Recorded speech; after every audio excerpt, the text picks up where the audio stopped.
Welcome to Generational Faith Podcast with me, Kyle Adamson, a Generational X bivocational pastor. And me, Jacob Zerkel, a semi-millennial associate pastor. And we are here to entertain you with the greatest podcast ever recorded, as long as you lower your expectations. But most importantly, we want to provide you with authentic discussion on the Bible and how all of us are meant to live a life that makes God proud. How are you, Jacob? I'm good. How are you, Kyle? How are you, Daniel? I'm good. We're good.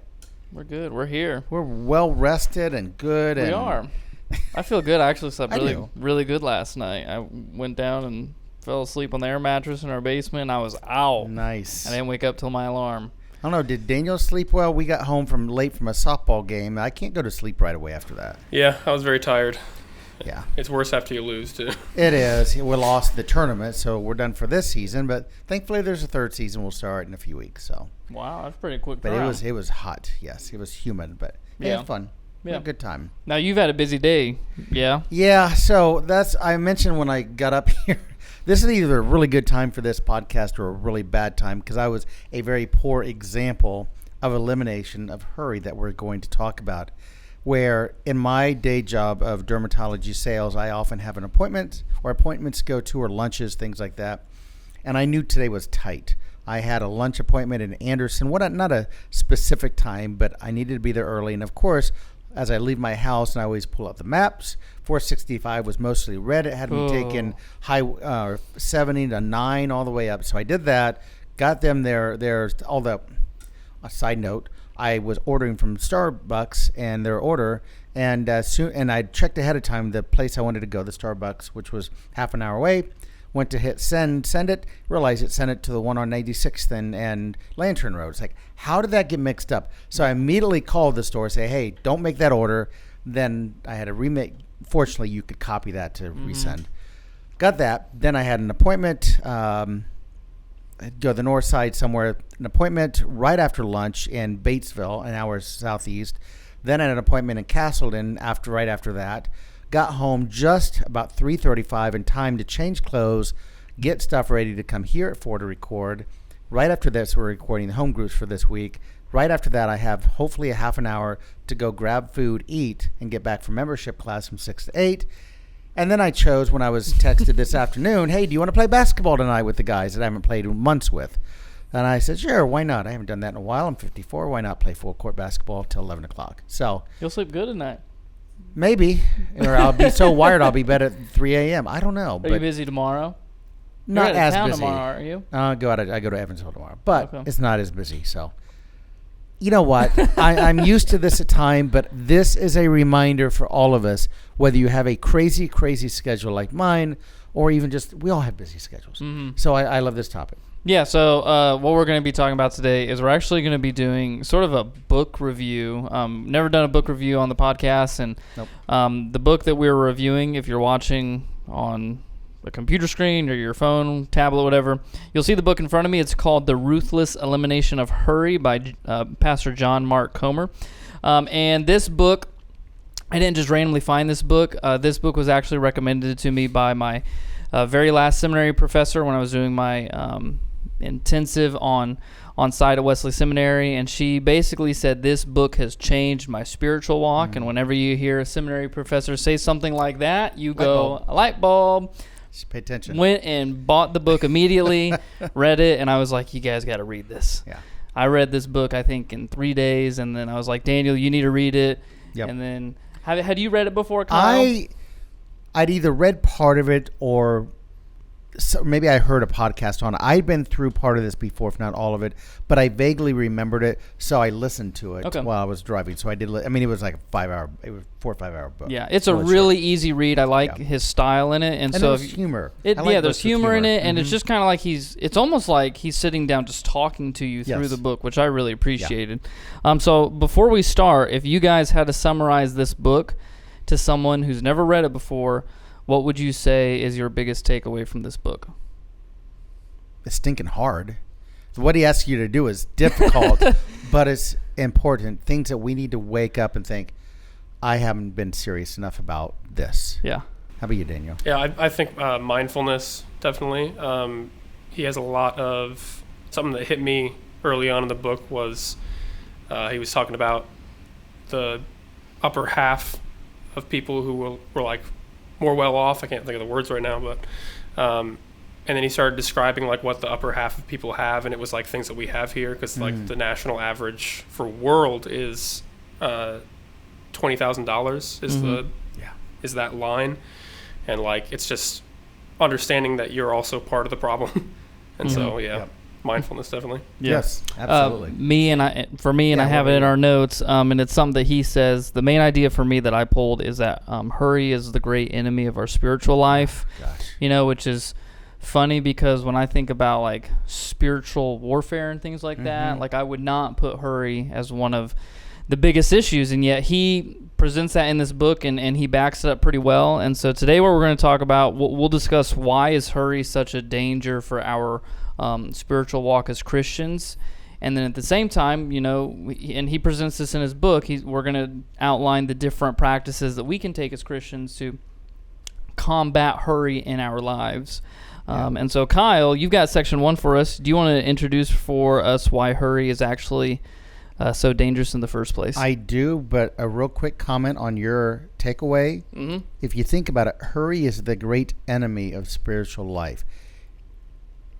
If we call ourselves Christians, everything we should do, the goal is how do we please God? How do we worship Him? How do we follow Him the best?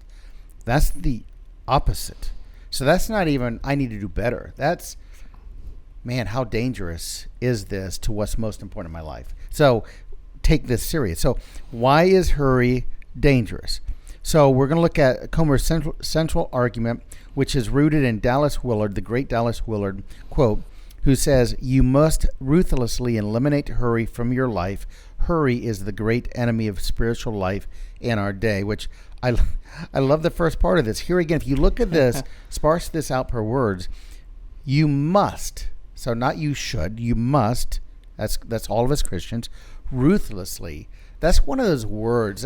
It reminds me of the word ridiculous, which is one of the quotes I have in my notes, my phone, trying to remember the exact verbiage, how it goes. Oh, this one. You are ridiculously in charge of your actions and reactions with the power of the Holy Spirit. Thinking of things that we struggle with, whether it's sins or habits, to think that we are ridiculously. So I think of this as, how strong of a word this is, that ruthlessly. So take all matters of this seriously to eliminate, so take it completely away, hurry from your life. I really like that. Yeah, it's a pretty strong word. Very strong. So in here, we're going to talk to each other of how does hurry affect spiritual life, meaning like shallow prayers, distraction in worship, relationships, thinning out, things like that. So what do you think about that? Yeah, so shallow prayer. So like when you think about people who are in a hurry, and Christians are like, okay, well, I got to pray. So, okay, I'm going to pray really quick and then I can move on. Yes. And that hurriness affects our time with God, because we're not really focused on spending time with God in prayer. We're doing it just to trying to get check through off it. a list. Yep, check off a list. Yep. And then distraction and worship, people may come to church on Sundays, and the whole time they're thinking like, okay, like I got this thing at work I got to do. I got to go home and mow the yard. Yep. I got to remulch the flower bed. I got to do X, Y, and Z. And so they're just thinking about all of those things in worship rather than focusing on God in the moment. And then relationships thinning out. I thought this one was interesting. What do you guys think about that? I think I'm trying to guess what you're talking about here, but thinning out meaning that you're not spending quality time. I mean, just like we're not spending the quality time with God because we're in a hurry, we're preoccupied, right? It's like in a relationship, which we've all done this, and I've always heard this as a guy thing, which as a guy, I struggle with this at times, where your wife is talking and you're trying to do something at the same time. You're not really paying attention. You're trying to multitask, get things done, but you're thinning that relationship because you're saying, I've got other important things. I'm going to fit you in when I have time. Yeah, I'd agree with that 100%. All right, so personal stories. So have you guys ever been hurried and that's pulled you away from God? I mean, I was thinking about this earlier today. Yeah, never at all. There's a number of ways. One thing I think of, so I've talked about this before, I've got in the habit. We can always grow spiritually. We can always grow with our prayer time and biblical time and things like that. I start every day with prayer with God. I don't turn on the radio. I don't even look, unless I have an appointment. I don't even glance at my phone. I keep it in the kitchen. I wake up, I get ready, I shower, brush my teeth, get dressed, all that. The whole time I'm praying. I'm talking to God. I want to start my day off with this. But, one thing that I struggle with is if I have an appointment, not so much at home, but I especially notice when I'm on vacation, because you're out of your routine. I'm waking up in a hotel room, often with the family, and you don't have that time to get ready. Maybe you're throwing on a hat and going somewhere.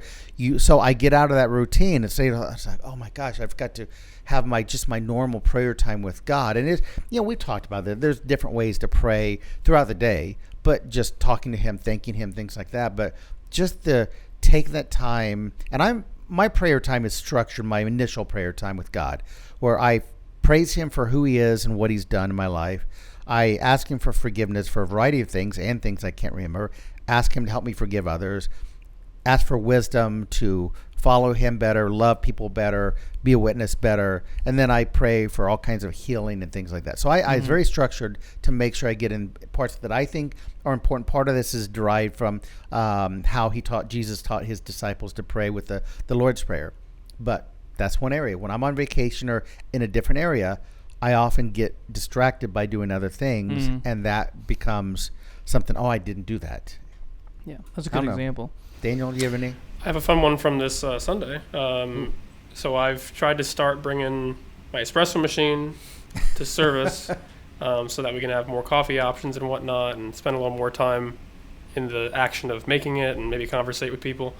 Anyway, I bought a couple gallons of milk on Saturday to bring Sunday, and Sunday I get up, I have to go early because I got to do a special in the first service. I grab the milk out of the fridge and the bag rips, and a whole gallon of milk splits open on my kitchen floor. Bruh. And immediately starts draining underneath my fridge. Oh. So I'm running for that towels. Stays good for a while. Yeah, So I'm running for towels, doing everything like this. I can't figure out how to get the fridge out. Turns out there's like a little locking mechanism on the bottom. Okay. Oh, no.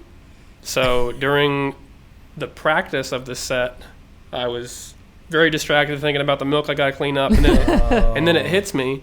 I forgot the espresso, so I can't even do coffee this morning. Okay. So I was very distracted from practicing worship and focusing on God. So I was like, yeah. All right, I need to refocus. And I think it's real life. Yeah. That happens all the time. Yeah. That's a good example. It is a good example. I got it cleaned up. I was going to ask, did you get the milk cleaned up? Clean. That way it doesn't stink. Yeah.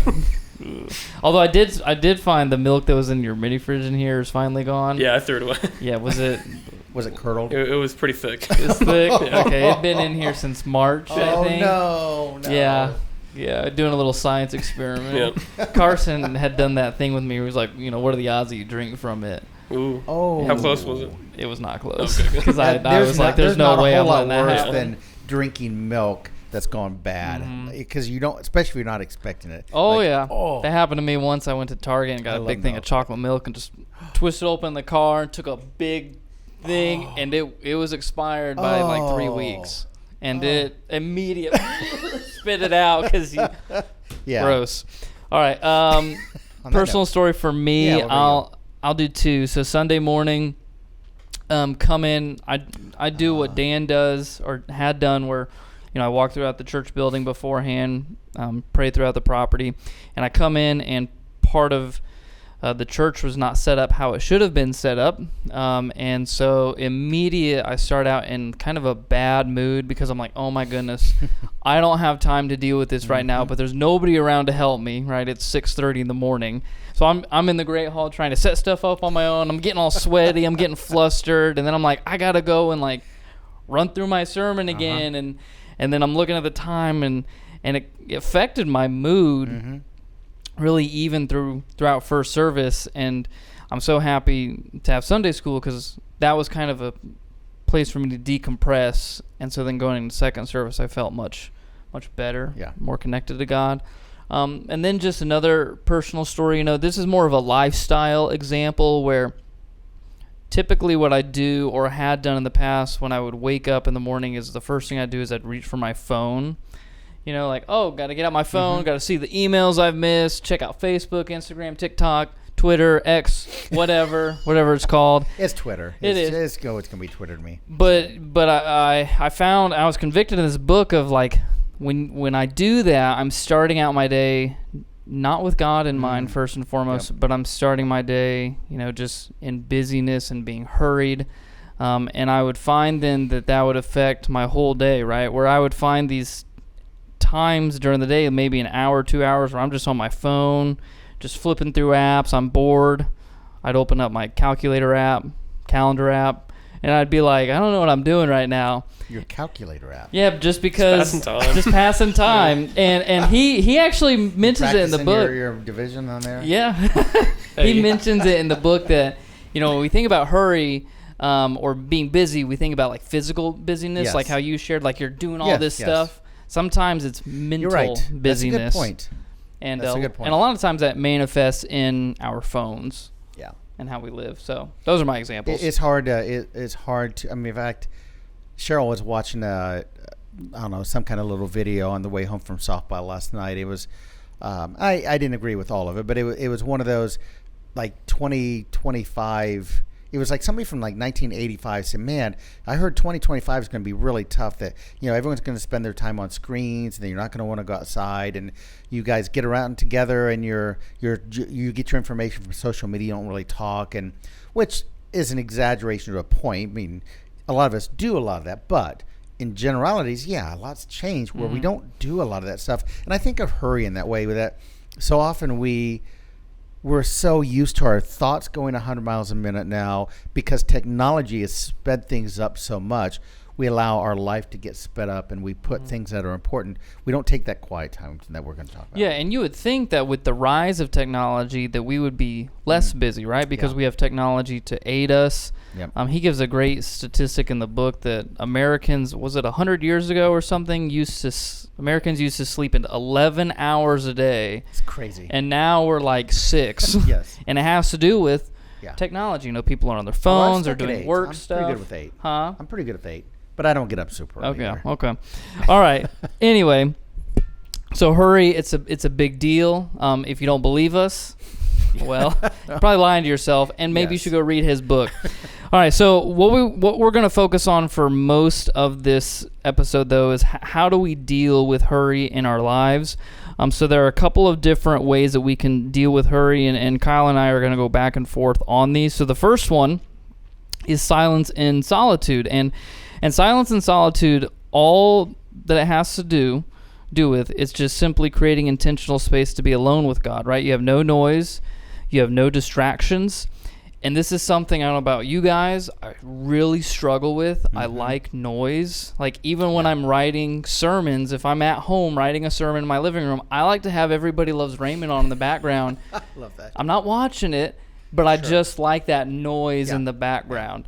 I like listening to music when I'm doing stuff, listening to podcasts, listening to audiobooks. Like, even when I go to bed, I like to have the TV on or a fan on because I need noise in my life. One of the things that we talked about, because we're actually talking about this book in our Sunday school class for young adults, he talked about there's 2 different kinds of noise in our life. There's external noise, which is what I was just talking about, but there's also internal noise. Do you guys know what internal noise is? I know Daniel does. Remind me. What do you think internal noise is? Just if you had to guess. You're a smart guy. And if you're wrong, I'll still say you're smart. Thank you. I appreciate that. I would think internal noise are thoughts, things that are keeping us busy, things that are crowding, are overcrowd. So we're constantly thinking about things and not focusing on important things we're doing. Can we get a round of applause for Mr. Kyle Adamson? Perfect. Yeah. So internal noise, it's those internal thoughts. We're like, have you ever, like, you sit down to pray or something, you're trying to read scripture, and for whatever reason, your mind's going 1,000,000 miles an hour and you're thinking about other stuff? That's internal noise. Yeah. And he says that both of those are problems. So like we said earlier, Comer says hurry is violence on the soul, which is pretty harsh. And he says that silence is one of the primary ways that we let our souls catch up to our bodies. Silence and solitude remove us from the constant pull of notifications, conversations, and noise, so we can listen to God without competing voices. And I love how he points out Jesus himself modeled this for us. There's so many examples in Scripture. We just have one for you from Luke 5:16 that says, "But Jesus often withdrew to lonely places and prayed." You know, this was a regular part of Jesus's ministry, like of his spiritual life. And we've said this on this podcast before. If Jesus does something, how much more do we need to do it? And silence, it's not about just sitting there in emptiness, but it's really about creating space to allow God's presence to be made known to you. Because when we have all this noise going on around us, whether it's external or internal, we don't allow God to speak into our lives. And people often say God doesn't shout when he speaks to us, he whispers. Yes. And we have to create that place where he can speak to us and we can hear him. This makes me think of when we hear the phrase, what would Jesus do? You know, the famous bracelets that people wear. It's often thought of, you know, in this activity when something happens to us. How would Jesus respond? If you put that, I mean, I love. This was I think it was a youth pastor who came up with this in the mid '80s. This phrase, "What would Jesus do?" Or I made it popular with the phrasing of it. And I thought, honestly, this should be the Christian attitude over everything. What would Jesus do? Well, what would Jesus do with prayer and quiet time? Jesus knew the importance of getting away with his Father and talking to him by himself, quiet and alone.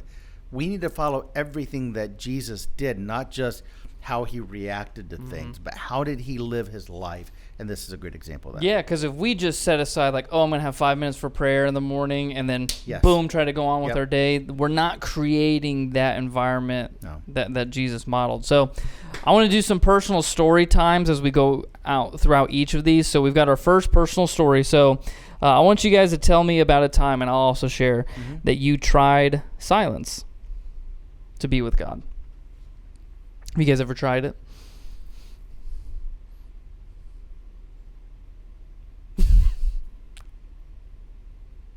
See, I did that on purpose. Silent. I thought about doing that at the beginning. Let's take 10 seconds. Everyone's hitting their radio. What's going on? Did my phone break? Not often. I am with you. Even when I'm mowing the yard, I like to have music. I'm a music guy. Now, I watch TV when I'm doing shows, when I'm doing things all the time. But when I'm writing sermons, or often when I'm really trying to concentrate, when I'm reading devotions or things like that, I'll often have music, but I'll have it instrumental. I don't, because if I have words, sometimes I can't really concentrate. But I am similar like that. You know what it reminds me of? The time that I specifically made this part of a habit, and this is something I could greatly improve in. But were you guys I know we all used to go to Betsy's devotions that she had at her house for the praise team. And I think I brought this up at some point recently. Do you remember when she asked, or were you there when she said, find a time each week where you spend maybe a half an hour alone with God with no noise on at all? Maybe it's driving somewhere, just spend a half-hour time alone. And at that time, this was, my gosh, how long have you been praise team leader? Since I was 21, so 8 years. Oh my gosh. So well over 10 years ago when she was leading, or maybe 10 years ago. Anyhow, I was playing basketball every Sunday night at that point, and I made it a habit when I got done playing basketball, instead of turning music on or going to my phone, complete silence. It was about a half-hour drive from Mount Pleasant to my house, 25 minutes. And I got in the habit of doing it. It was strange at first, but I used that time and I made a point in my time not only to have it quiet, but not even to pray to God, asking him for things. But that was my time just to praise him. The entire way home, in my head, I was just praising God for everything in my life. Yeah. Now, I could have gone on and on. There were so many things that we take for granted that we need to praise God for. But that's a time I specifically did, and I still do it some, not as regular. Now, number one, I don't play that basketball all the time, but especially in my car, that's something I definitely need to. Did you see any change in your spiritual life as a result of that? I felt like I could hear God better at the time. There are a lot of times that, and it's come. I think it's okay. I've had people tell me when I'm praying to God, sometimes my mind drifts to things that are important in my life, or maybe I think of somebody. That's okay. I mean, sometimes your mind will wander. Just say, God, help me stay on track. So there are times that, if you're doing this, your mind may go to somewhere else. Just try to bring it back and say, you know what, this is something I need to spend time with God. But that's something that definitely helped hearing from him. My first time trying out silence and solitude was on a spiritual retreat that I went on for seminary. Funny enough, I was just trying to get my degree done faster, which is the opposite of not being in a hurry. And I was like, give me whatever you have. I don't care what class it is. I'm going to take it. And it was spiritual retreat for the leader. Ooh. And funny enough, I needed it at that time in my life. It's just how God works. I was still teaching, doing seminary, married, and it's just, I was overworked. Yeah. And I remember on the spiritual retreat, it was 3 days in northern Indiana at is it called a convent? Is that where nuns live? Mm-hmm. Yes. So it's at a convent, and I remember our professor, he goes, okay, you've got 3 hours. Just don't be on your phones. I don't care what you do. And it was like, what? Yeah. Like 3 hours? Yeah, no TV, no time. phones. Yes. What am I supposed to do? So I took my Bible, and they had like a lake there, and I just went down for 3 hours with my Bible and just sat by the lake. Had to be powerful. It was, and I wish I could do spiritual retreats more because, my life was still really busy after it, but I just felt rejuvenated just from those 3 days of being, for the most part, in silence and solitude. Have you done anything like that, Daniel? Last time I've done something like that, like deliberately, was like youth camp kind of thing. Yep. I used to go to Camp Lakeview, and we would do those kind of sessions in the mornings. Yeah. Have you ever, you're familiar with the retreat Emmaus Walk? Mm-hmm. You guys haven't done that. I haven't done it. Cheryl and I both did it in 2002, right about the time we came here. And that's one of the things, the practices they have you do. There's a lot of stuff you don't want to, if you haven't gone, you don't want to let, because a lot of it's supposed to be secret. Mm-hmm. But one of those is your phone is taken away. Your watch is taken away. Really? Yeah. It's one of those, don't worry about time, don't worry about other distractions, but it's all about coming to that peace and that quietness and worshiping God. Mm-hmm. So a lot of the focus is I like it with that. because even if you're not on your phone, I'd still be checking my watch. Yes. What time is probably it? Like, Yes. what time is it? Uh-huh. Okay, I got to be here at this time. Yes. All right, go. Yeah. So just a practical challenge for our listeners and also for us is just to try to start your day with just 5 minutes of silence. This is something I've done in my own life where I get up, I turn my alarm off, I leave my phone there. I don't take my phone with me or immediately get on social media. I get up, I make myself a cup of coffee, and I go sit outside for 15 minutes and just silence. Yeah. And, that's something I think we could all work into our schedule. I love this challenge. This is a challenge that's easy to do and start with, and like you've said, you can increase it over time. Mm-hmm. Yep, and it's not something that's really hard to do. Yeah, I love it. So let's now talk about the Sabbath, or as in the Chosen, they say Sabbat, which is Jewish. This is something we've talked about before, but it goes along these lines so well. The key idea is setting aside, one day each week to stop, to rest, delight, and worship in God. And so we often think of the Sabbath on Sunday. For the Jewish people, it was Saturday. Mm-hmm. But I've never thought of it as a Christian. I don't think it matters which day. Mm-hmm. As a pastor, as long as it's a day, Sunday is a very busy day for you. Oh, yeah, my Sabbath is not Sunday. No. My Sabbath is Saturday. Yeah, exactly. So we need to remember that it's not just a nice idea that we see in Genesis 2, that it's a woven into creation. It was critical. Mm-hmm. Verse 2 goes, by the seventh day, God had finished the work that he had been doing. So on the seventh day, he rested from all of his work. Then God blessed the seventh day and made it holy, because on it he rested from all of the work of creating that he had done. So God needed the rest. Mm-hmm. We aren't God. We aren't anywhere close. If God needs the rest, certainly every single person on earth needs to take this rest. But I love the fact that he made it holy. Mm-hmm. So not only just stopping, but it's about becoming more like God, more like Christ. And so in the book, Comer calls it an act of rebellion against the hurry culture, which I like that phrasing. It's a reminder that identity is not in productivity. The world won't fall apart if we stop, which is hard to think about, right? Because if we don't get this thing done, if we don't do this, then what's going to happen? It's like, really? Mm-hmm. And that's something I struggle with, where like if and I've shared this with Daniel and a couple others, like if I have a day where I'm not doing anything quote unquote productive in terms of working on something for the church or working on something for my house, if I'm just trying to enjoy myself, a lot of times I have trouble doing that because I'm thinking about like, I could be doing this instead.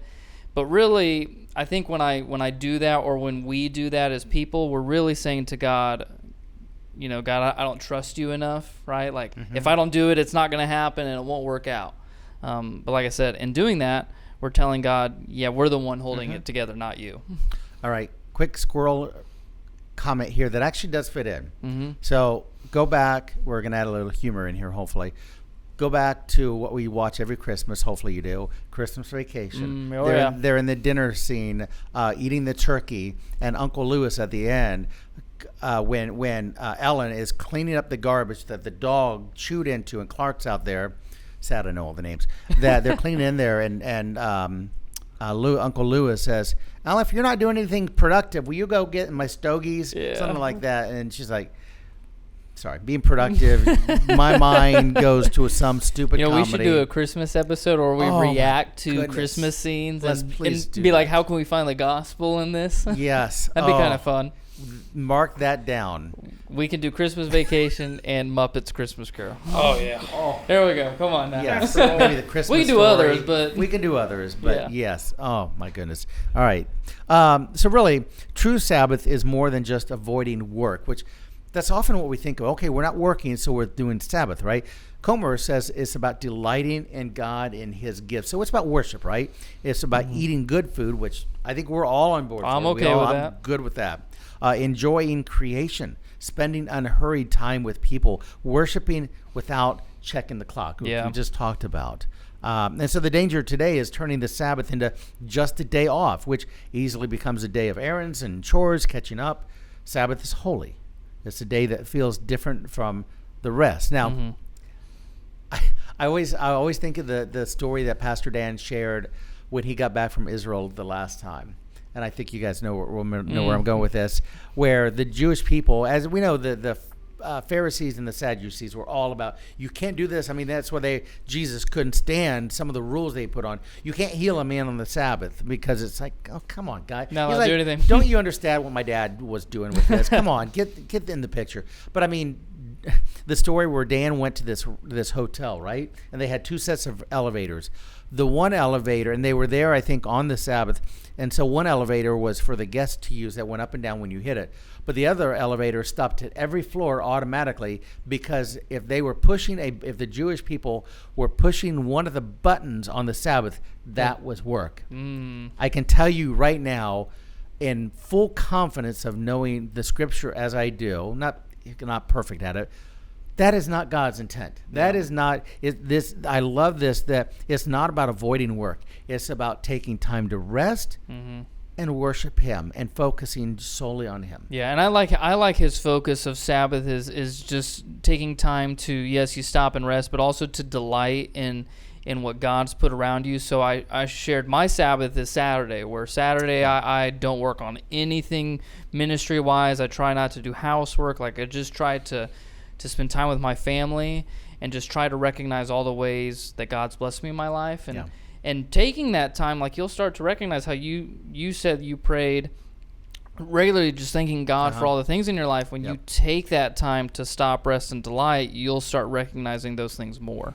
And there's a lot of people try to nitpick what is work, what isn't, what is the Sabbath. You know what? I think it's a judgment. That's between you and God, because there are some things, sometimes when I mow the yard, I enjoy that. Yep. I mean, you and I are both right there. That's my time with God. I love mowing and just talking with God. It's great. Yeah, I don't when care I'm how the yard playing looks. music, I'm praising God. So you can do things when you're honoring the Sabbath, but is it about, are you doing that to enjoy God? There you go. It's what it's about. Yeah. Absolutely. So personal story here. Let's talk about how challenging Sabbath can be in ministry or our family life. Maybe you've had a week where you took the day off, but instead you fulfilled it with laundry and emails, just felt tired afterwards. So I know I have. And then let's contrast that with the day that you truly rested and how it impacted you. So, I mean, have you guys had those times where you've done both? Oh, yeah. I mean, especially now that I'm just thinking about one of the words, laundry. Oh, my goodness. We have so much laundry in our household now because, me and Cassidy and then Sophie and now Catherine. And Catherine throws up all the time. This is the third shirt that I've worn today. Oh, no. And it's really hard for me on Saturday to not want to go do those things because I'm looking around. I'm like, oh, my goodness, there's so much that I need to get done. And my natural inclination is to want to do those things. Yeah. But there have been times where we have, a day off and I'm just like, hey, why don't we go do something as a family together? Yeah. And this can wait until tomorrow, right? Like my children are only going to be this age once in their life and I want to enjoy it while we have it. And so I've tried to start taking it from that angle of I don't want to miss out on what God's given me because I'm worried about having to get other things done. Daniel, do you have any examples or thoughts on that? I have said it before on this podcast. I am not good at Sabbathing. Turn it into a verb. I love it. So I do not have a good story. It is a verb though, isn't it? Yep. Yeah. I mean, and I think we're very similar in the same boat. Some days I do this well. Some weeks I do this well. Some weeks I don't. That's not an excuse. That's an area that I need to take this more seriously. And hopefully these kind of reminders for all of us will help us take it more seriously. And I'm thinking, one challenge we have here, which I love this challenge, if a 24-hour Sabbath feels impossible, it's almost like when you're telling someone that tithing is 10%. Well, if you haven't done it before, that's an awful lot. Maybe you should start small and work your way up. So a challenge we have with this, maybe start with a 4 to 6 hour block that you fill that time with rest and worship and things that bring you life and get you closer to God. But I think of other things that I could do to better worship on the Sabbath or better get closer to God. When I'm mowing, sometimes I have just music on. I have all kinds of music. Sometimes I can mow, which I did actually recently for the first time in a while. I mowed without any headphones on, and it was nice. I just had that peace, that quiet time to talk to God. But sometimes semi-quiet. You're right, semi-quiet. But maybe when I'm mowing on the Sabbath, putting praise and worship music solely on, or when I'm playing music because I love playing the piano or guitar and other things at home, doing it to just worship Christian music. So there are things that we can add to our lives to make it about worshiping and taking time to focus on God. And you've pointed to all of these things we have to be intentional about. Yes. And as you said, it doesn't have to start with 24 hours. Start out smaller and then work your way up. It's kind of like working out almost, like if I was to go into the gym tomorrow and try to bench press 200 pounds, probably would not work out well. But start out smaller and then work your way up.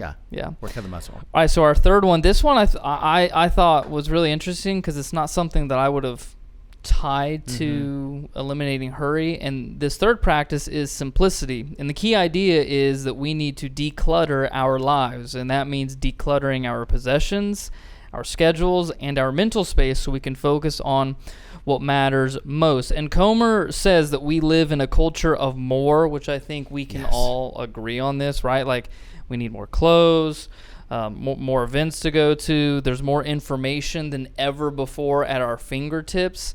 And Comer points out that every yes to something is a no to something else. And so the whole point of living simplicity or living a simplistic life is about intentionally saying no to the things that clutter our souls so we can say yes to God and the people he's placed in our lives. And I love one of the examples where he was talking about clothes.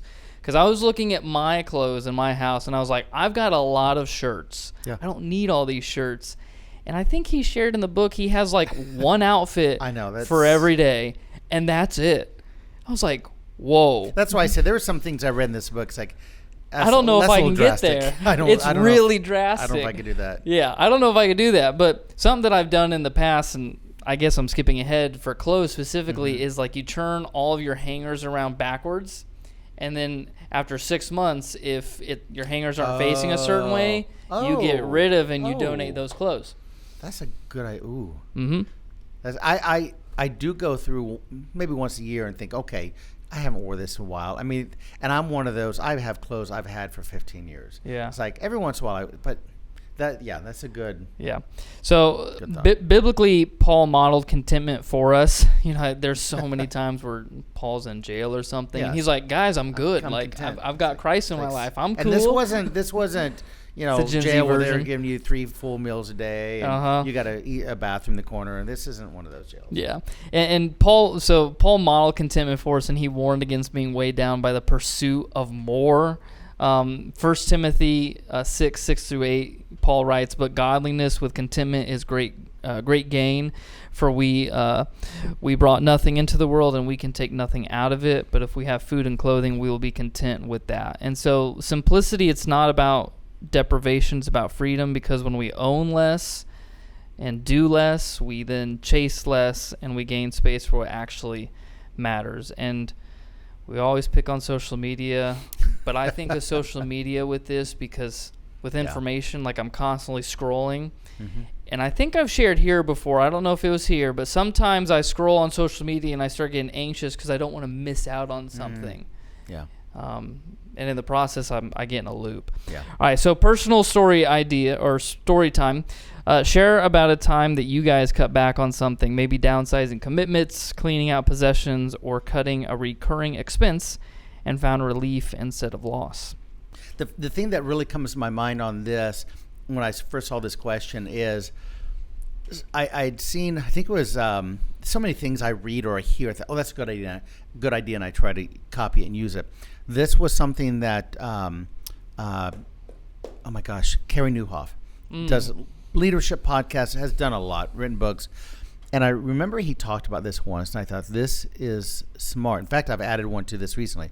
And that is, in your phone, how many times do we get notifications and we've got to look at our phone? Now, one thing, he almost went the way of this book, take all your notifications off. I didn't do that.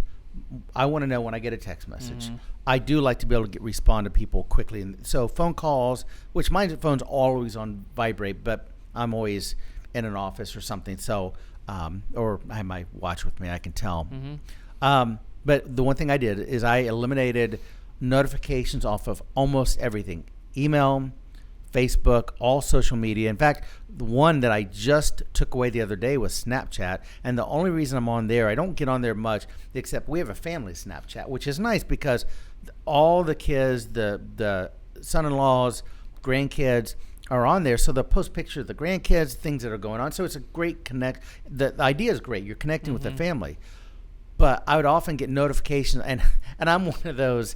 When I see a notification, I want to get it off. I want to make sure I check that list. Same. And so when I see that on there, and Snapchat's difficult to get some of those things off. Mm-hmm. It's like there's some things you have to figure out how to. Yeah, it'll say I have a notification. I don't know where it's at. Yeah, it's hard to why take do I have it off. 9? And I thought, you know what? I'm spending time that I don't need. And one thing I realized, if you take notifications off, that I'll get a text message, a text message when I get a new Snapchat from the family. So I am actually notified, which I'm fine with that because I want to know when there's pictures and messages from the family.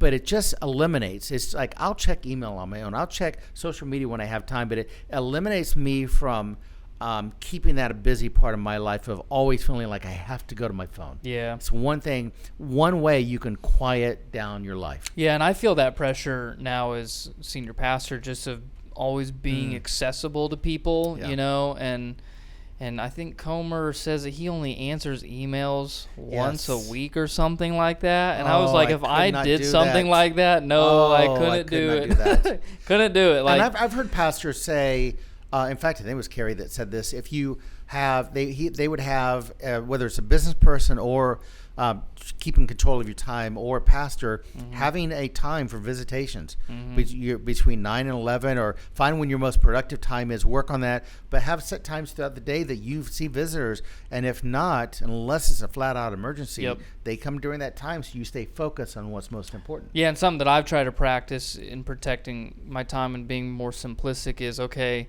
if it's before 9 o'clock in the morning and it's not an emergency, I'm probably not going to respond. Same with after 9 o'clock. Yeah. Just because that way I'm not. Set expectations. I love that. Yeah. I love that. Daniel, do you have any examples? Yeah, I've actually, I ate up this whole section that he was talking about.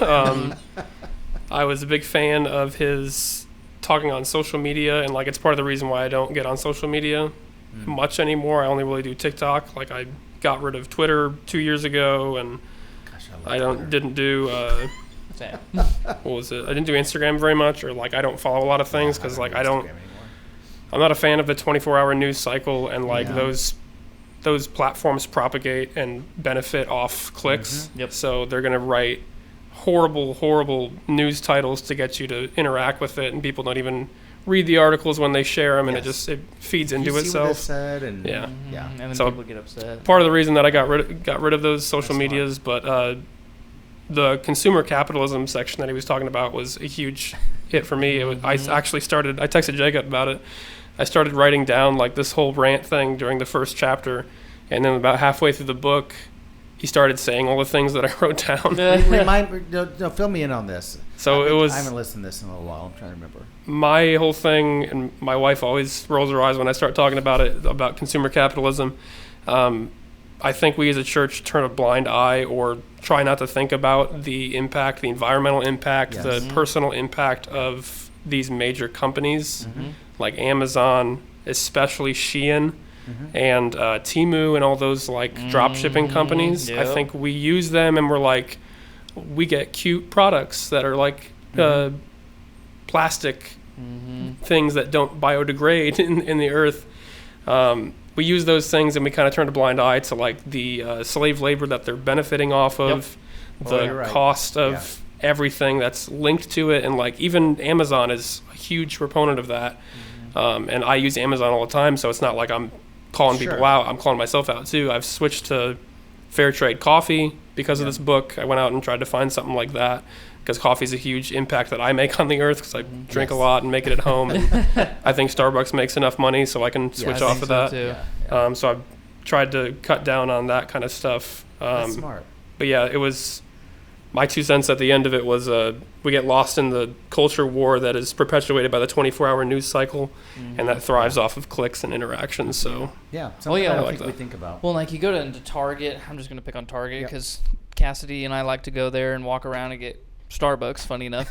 But you go into Target, one of the first things you do when you enter is they have like this cheap section of like $1 things, and they've got all these little cute things, and then it's like, okay, well, like, do we really need those things? And then as he pointed out in the book, and as you pointed out, like, what's the impact of these things environmentally long term, and then also who's making these products. Like, I know people who are like, oh, I gotta have the latest smartphone every single year, and people can do what they want, but you got to think about what does that do to the earth, and then who is having to get those resources to make the phones. It's not all. I don't think people. I myself included, I'm naive on some of this. I don't know the products that are made well or made by child labor, those who aren't. I'm not as familiar, and I need to be more educated on that. And I think a lot of people aren't. We want to buy inexpensive, and we want to buy things that we need or that we want that from places that we like. We don't think about it. I mean, so how would somebody go about getting more educated on things like that? Hey, this is Daniel in editing. I mentioned the wrong website in the original recording of the podcast, so I'm coming on here to show you a couple websites where you can find this information. The first one is ethicalconsumer.org. Use this search bar to find different products or brand names and see their ethical practices. And the second website is thegoodshoppingguide.com. In similar fashion, you can use the search bar to find products or companies. A lot of issues. And then it goes back to the question of, okay, simplicity. Do I really need Mm-hmm. these things in my life, or do I want them? And that's something that I think we have to think about in all aspects. You know, our calendar, our homes, our habits. Like, do we actually need to do these things, or do we want to? Yeah, but I like that. I like that actionable step. How can let's focus on one thing at a time. How can we simplify our lives? Maybe get rid of something, one thing at a time. Then you can start on something else. So let's look at, I think that's the last section on slowing down, which is very, very, I can't say very enough, very difficult for me. So the key idea is intentionally, on purpose, doing things at a slower pace to break the habit of hurry. Although, oh gosh, what was brought up last night? Oh my gosh, where was I? Because I know I kind of talk fast.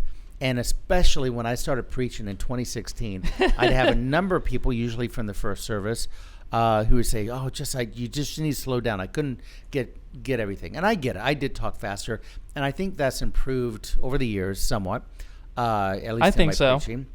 And I heard something just last night, and I can't remember who, but they were told when they said they need to slow down. They said what you need to say instead is, well, you maybe just speed up your brain. I thought, what a great, now this is the opposite of what we're talking about here, but I thought, note to self, instead of me slowing down, speed up your brain to catch up. Anyhow, that's what came to my mind. So you could write a competing book to this one. Yes. Oh, my goodness. Speed up your brain. Speed up your, no, that would be so wrong. So let's look at slowing down.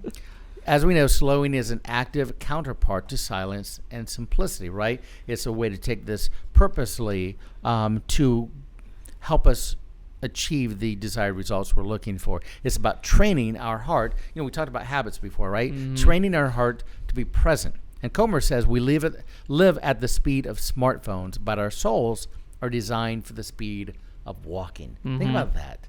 I mean, smartphones are just instantaneous like that. But we're designed incredibly fast, but designed for the speed of walking. And when we rush, we miss the person in front of us. How often are we not focused on the people right in front of us who need us because we're looking at something else, technology, whatever, and we miss the whisper of God. So slowing is countercultural, right? It's not what we see all around us. It resists the pressure to be faster, more efficient, more available. And so this practice can be as simple as, oh gosh, do we have to go here? Hey, I put this one in here. Do we have to go here? Yep, we do. I'll read what you wrote. The practice can be as simple as driving the speed limit. Yep, not below the speed limit, but driving the speed limit. If the speed limit was...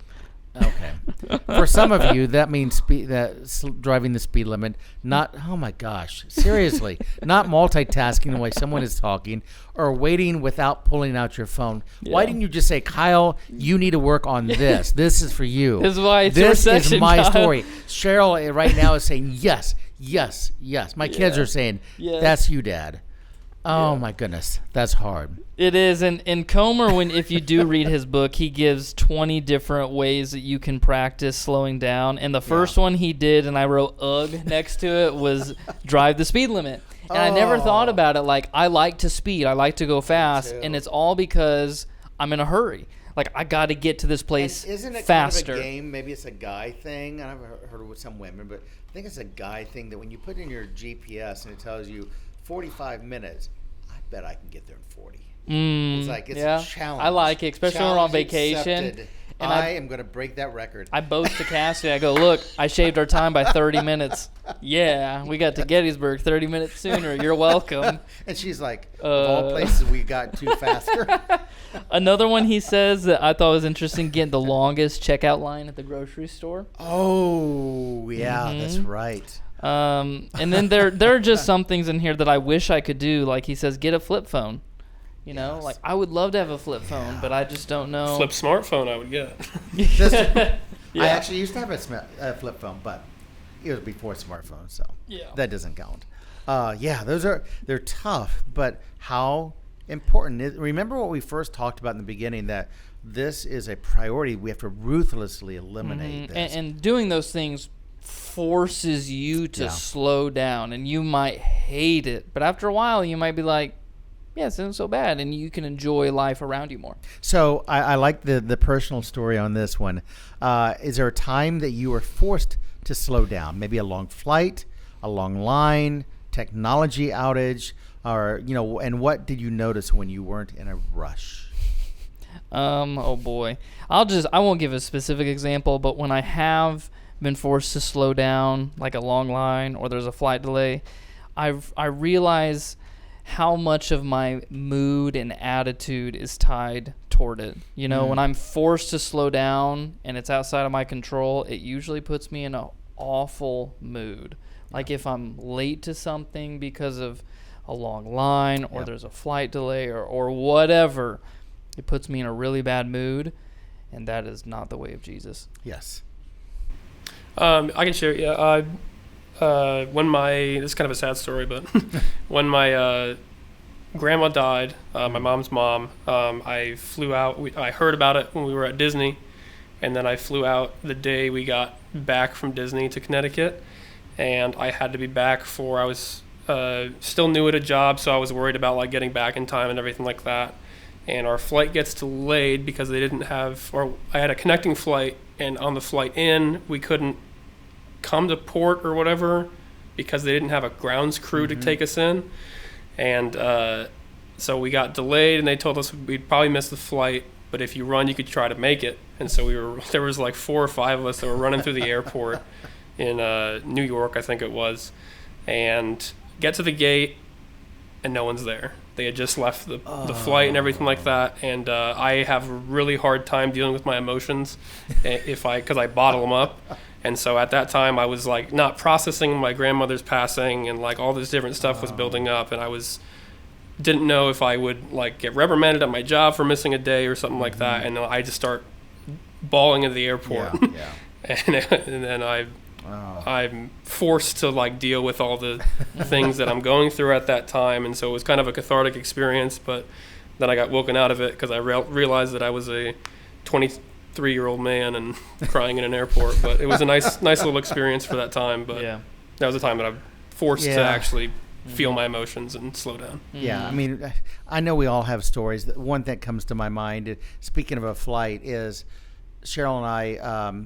One company I was with in 2018, we won the company trip. Most pharma companies have an annual trip, and I'd won it. And because they were linked to other companies, this one was in Venice, Italy, and we're staying at the JW. It's like, this is awesome. Scheduled to fly out by a particular airline that I don't fly anymore because I've had multiple instances like this, and I shouldn't name the name. What's it rhyme with? It rhymes with American Airlines. I wonder who that is. Sounds very similar. Anyhow, we flew to Philadelphia, and then we were to fly from Philadelphia out. Not only on the way out, but on the way back. Both times we were stuck. Once was on the way back to New York. There was delayed a whole day to get back here, and the other one was delayed a whole day to get to Italy. So I lost a day of vacation that was paid for by my company in Venice because the flight was delayed. And I was so frustrated. It's like, this is something I've won. I have my wife. We should be in Italy. We should be having a great time. But instead, we had the day in Philadelphia. And we'd been before in 2015, I think, on a family vacation there. Daniel was there. And so we went some of the same places we'd went before. We just took time with just her and we had a really nice time. Good. But it was frustrating. We all get in times when you miss something, you're late to something. And just like Daniel did with his grandma, we missed the focus of what's really important. Mm-hmm. And you know what? Another way to look at this, maybe God had a reason for us to miss that. Yep. Yeah. You never know. Did No. you guys go to Independence Hall? Yes. Nice. Yeah. We've been. Nice. And the funny You've been thing multiple is, times? Yeah. I don't know that one multiple times. Oh, man. I've never been. I mean, never been. I've love watched to go. it multiple times on the Nicolas Cage movie. All right, come on now. That's a great movie. What? What am I? What is it? National Treasure. National Treasure. Yeah, man. He finds the codes. Oh, I can't. There's supposed to be a new one coming out, by the way. I'll probably watch. Can't wait. They are fun to watch. I'll give you that. They are very interesting. fun to watch and History. interesting. Yes. All the history. I know. They are fun, and I will definitely be watching them with Sophie and Catherine. Don't worry. I know Daniel. They won't, are but he's fun. not They're Nicolas just Cage. ridiculous, but they're fun. Yes. I love But them. anyhow, so yeah, we went there and it was enjoyable, but it's easy to get stuck in what you miss. Mm-hmm. So from that, just pick one routine this week and try to do it slowly. Don't be in a rush. Like, I got to fold the laundry as fast as I can now. Yeah. Just for whatever reason. So I like the idea. Down. Get in a long line. Do something that forces you.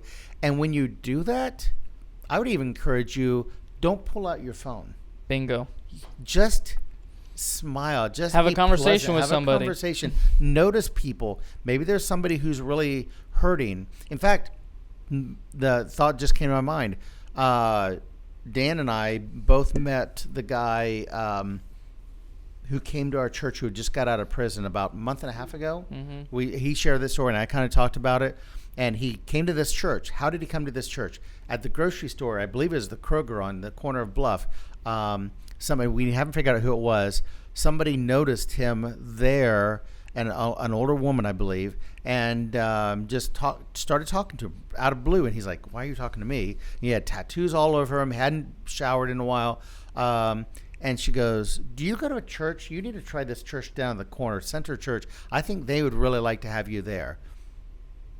And he came to visit because of that. I mean, that's somebody who took the time to notice somebody. Wasn't in a hurry. Wasn't in a hurry. Yeah. So the more we do that, that's a great practice, and do it one thing at a time. Yeah, I love Build it. habits. All right, so we'll do 2 discussion questions, and then we're going to wrap up just because of time. So which of Comer's 4 practices, silence and solitude, Sabbath, simplicity, or slowing, feels the most needed in your guys' life right now? And why? Daniel? I think slowing, probably. I try to jam pack as much as I can get done in a day, so I think enjoying life. Not to keep the same thing. Slowing is very big for me, but I would say silence and solitude as well. Okay. My mind, my activities, everything is so active, so busy around me that just keep having that silence and that solitude is very needed.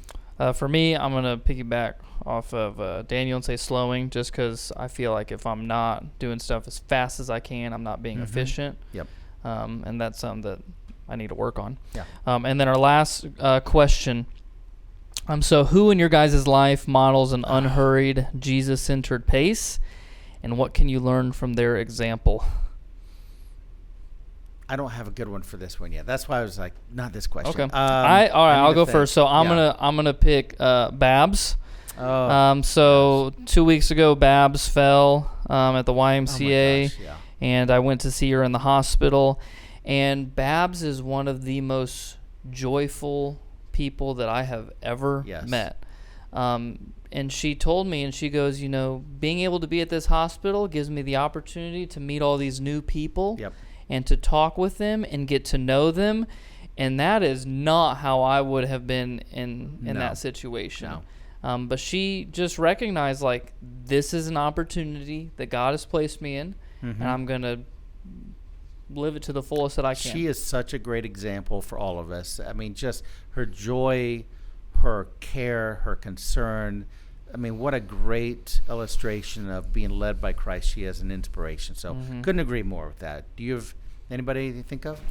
I did come up with one, so don't take mine. You can go first then. All right, I'll do mine first. I was just thinking of, now the funny thing is, mine is Phil Bennett.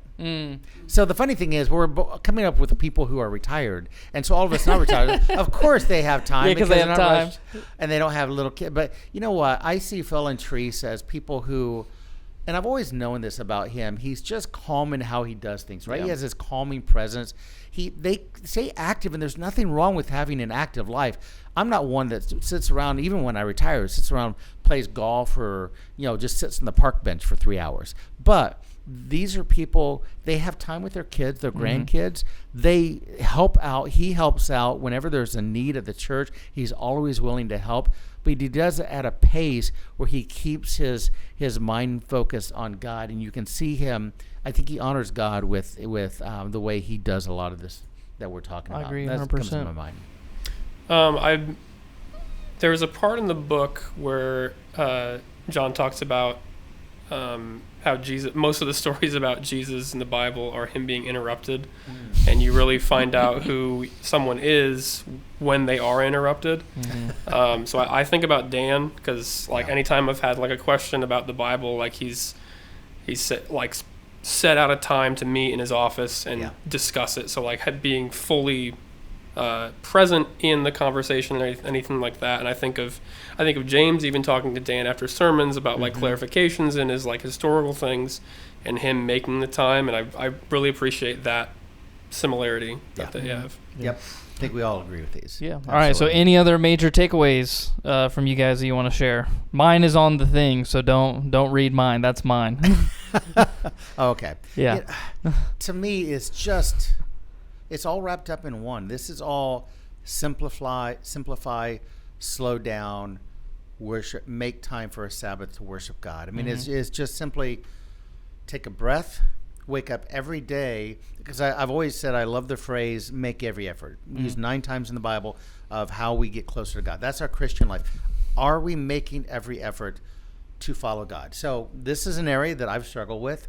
Have I made every effort to follow God in silence, in Sabbath, in simplifying? No, I haven't.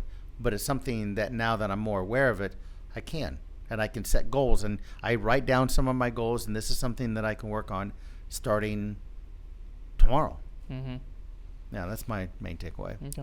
I had 2 main takeaways. One goes along with the answer to the last question of the being wholly present, and that was when he was talking about his kids' lives. Because I'm about to have a kid, so I'm trying to figure out what to pray for, because there's a lot of unknown that's about to happen in my life. And Yes. It's fun. Yeah. Yes. Just Call the Jacob. Nauseating at times. just the being wholly present, and holy being WHOLY present in your kid's life. And the second thing was kind of a one-off thing that he said later in the book. He was talking about limitations in your walk with Jesus and different roadblocks that come up.